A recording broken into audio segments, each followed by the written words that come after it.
Hey everyone, Susan Sloop with University of Illinois Extension here again this week as I come alongside you as you dig into your summer reading to dig into archaeology and learn a little bit about the things that archaeologists have discovered that tell us about the people of the past. So today we're going to talk about something called Stonehenge, and we're going to watch a video about it and really have you understand more about what it is about. But I want you to think about this when we're looking at Stonehenge and those large, massive stones that have been there for 4,000 years. They predate any writing, so archaeologists couldn't find any written history about why these massive stones were in the middle of this field. Why were they there? They had to dig into the past. They had to look at the stones. They had to study what was in the landscape around the stones. They had to try to understand the people that lived there during that time to try to figure out where these stones came from and what was their purpose. So I hope that as you watch the video about Stonehenge that you'll learn a little bit, and we'll come back and I've got a really fun activity for us today, and I'm not going to tell you about it. It's exciting. So anyway, come back. We'll see you in a minute.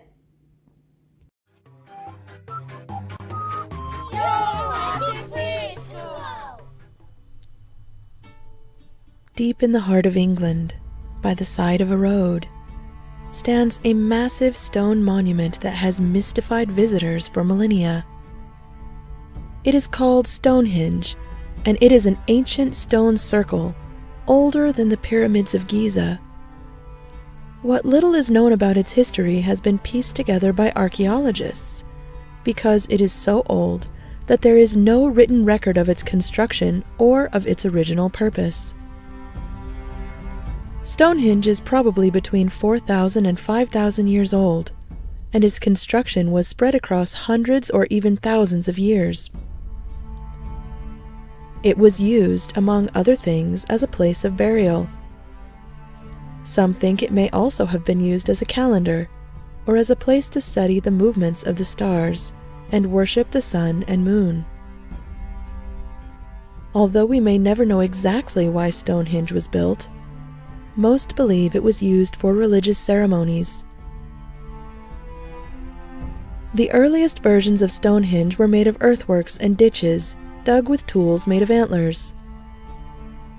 This was eventually replaced by some kind of wooden structure, which was replaced in turn by circles of massive standing stones.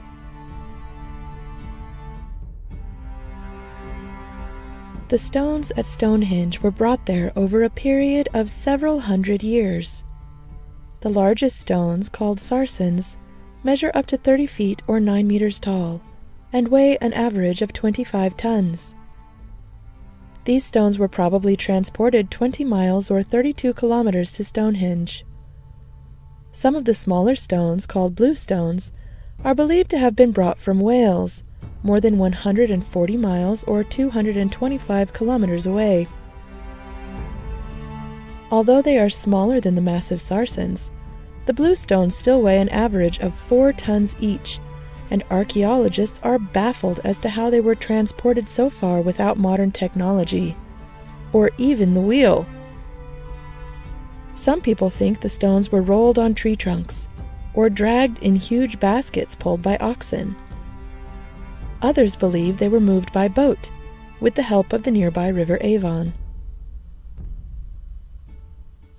However the stones were moved, they were placed with incredible precision. Certain stones in the ancient circle line up with the midsummer sunrise and the winter solstice sunset, marking the longest and shortest days of the year. Today, Stonehenge is a carefully protected World Heritage Site, visited by about 1 million people each year, and many people still visit Stonehenge at midsummer and midwinter to view the ancient phenomena that marks the rising and the setting of the sun, and wonder at the mysteries Stonehenge still hides. I hope you enjoyed learning about Stonehenge today. Goodbye till next time.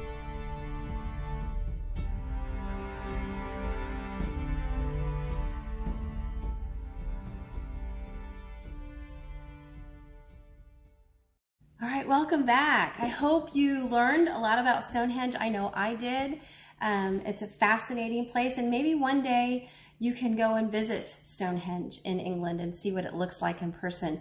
Be sure and check out the links, because there's on the website, for the Stonehenge website, you can actually go and they'll virtually take you into the center of Stonehenge, and so you can kind of get a look around. Google Earth is another link that I put on there for you to, fly into Stonehenge and take a look around. So I suggest that you do that as you learn more. But today our activity is you're going to build a replica of Stonehenge. Now, is it going to look just like Stonehenge?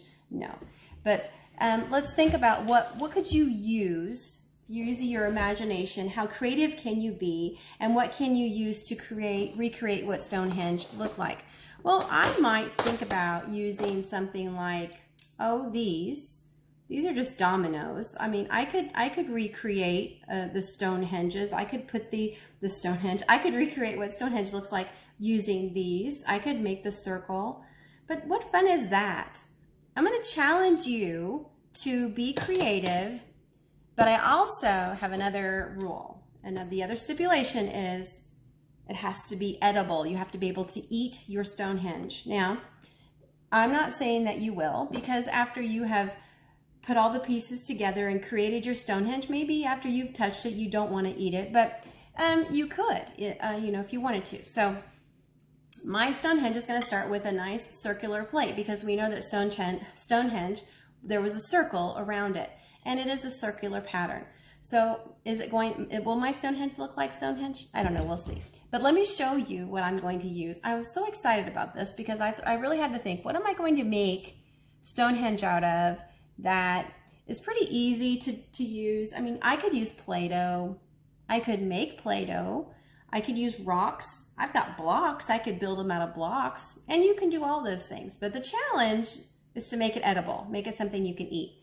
So I am using Rice Krispie Treats. And I took the Rice Krispie Treats and I cut them in half. So this would have been a whole one out of the packet. And I cut them in half. And so I'm going to use these to recreate my Stonehenge. All right, we're going to watch. All right, so here's a good picture of Stonehenge and what it looks like kind of from above. And over here, there are my Rice Krispie Treats and my circle, my plate that I'm going to build my Stonehenge on. So one thing to keep in mind is keep telling yourself it's not going to be perfect. It's not going to be just like Stonehenge, but maybe I can get close. So if I'm looking at the picture, I'm going to start putting them on. And there was two like this, and then there was one across the top. And I'm sure that they used a lot of course, in the video you learned that they used deer antler to dig, and they're not really sure how they move these massive stones without modern equipment. They talked about how much these stones weighed, and that was the biggest mystery. Is like, how did they get these large stones in the middle of this field without any modern equipment? So there's a couple of them. Does that look close to what am I getting close to what that kind of looks like? You can see it? It's not bad. Uh-oh, look, mine already fell over. I'm not doing so good. So if it were me and I were doing this for real, because this is just, I'm just showing you what you could do, I might even put something here on the bottom to make this stick a little bit. Maybe even a little bit of, icing. Now, this is not a nutrition lesson. This poor Stonehenge is not doing well. You can do better than me. All right, so once I get it created though, if I will quit bumping it, it will stay up. So there, I'm starting to build my Stonehenge. So this is what you're going to do. I want you to recreate your Stonehenge using something that's edible, like the Rice Krispie treats. All right, I can't wait to see what you create. And thank you for joining me as we dig into archaeology and keep digging into that summer reading. Keep growing that knowledge and just spend some time in a book. Plug into what the library has to offer. They've got some great programs right now going on. And I thank them so much for letting me come along this journey with them. Keep looking down at my little Stonehenge because it fell over again, and it's been fun. And I will see you guys next week. You have a great weekend.